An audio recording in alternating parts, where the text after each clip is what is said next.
الشارع كله بيحبني، كل الناس كل تحبك. هنا بتحب. سبحان الله. انا اول ما شفتك النهارده حبيت. الله يخليك. اقول انا اشتريت بكام؟ بالله. انا ام محمد، ستي بكافح. ربنا يكتب لك كل خير. الله يخليك. تسلمي لي يا ام محمد. الله يسلمك.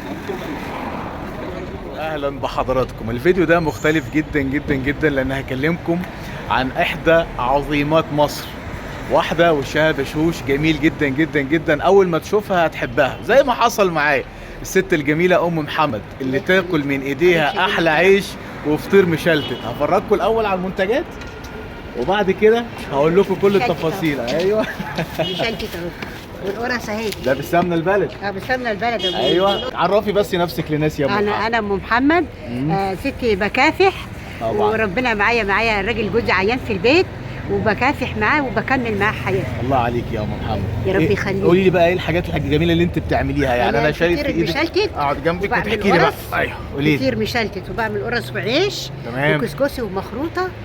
وبجيب جبنه قديمه وجبنه قريش. طيب عشان ما فيش ضرايب ما تقلقيش. لا ما تخافش، لا تخافش. بكام بقى العيش الحلو ده؟ ده بجيبه جمله بيطلع لي فيه 2 جنيه ونص. ما شاء الله. والفطيره برضه بيطلع لي فيها 2 جنيه ونص. اسعارهم حلوه للمستهلكين؟ لا اقول انا اشتريت بكام؟ بالله. الله ينور عليك يا ام. حاجات بسيطه برضه عشان الناس تكون عارفه. ده ب 20 جنيه، ده لو هتجيبه في المخبز بجد والله العظيم مش اقل من 30 40 جنيه.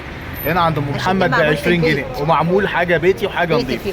فطير مشلتت بالسمن البلدي. الفطيره ما شاء الله تبارك الله السمنه البلدي بتنقط منها. الفطيره ب 30 جنيه بس، يعني ولا حاجه. كمان بس ربنا يديني الصحه. العيش ده في البيت برضو؟ في البيت ما شاء الله. اوريكم بقى العيش اللي انتوا بتشتروه ده بكام يا حاجه محمد؟ دوت بجيبه بثلاثه او بثلاثه وباربعه الا ربع او بثلاثه ونص، باخد فيه نص جنيه او ربع جنيه يعني. تمام. ما شاء الله تبارك الله. يعني باخد في الرغيف ربع جنيه او 35 قرش. مكانك هنا فين يا محمد؟ في الدقي؟ هنا في الدقي، هنا في جنب المطعم هنا. تمام. اسمه شارع ايه ده؟ شارع رفاعه. شارع رفاعه. شارع رفاعه في الدقي قصاد مجلس الدوله. ايوه بالظبط كده. يعني شارع قصاد جنب بنك التعمير والاسكان اللي جنبنا ده. اوريكم الشارع اهو. ده اسمه شارع رفاعه في الدقي جنب بنك التعمير والاسكان. هتلاقوا الست الجميله المحترمه الاصيله المكافحه دي ام محمد اللي انا شخصيا معجب بمنتجاتها الحقيقه. وشاكر لحضرتك وربنا يكتب لك كل خير. تسلمي لي يا ام محمد.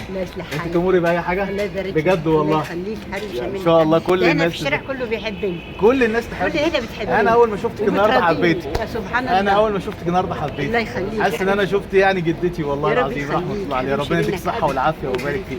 شكرا يا ام محمد.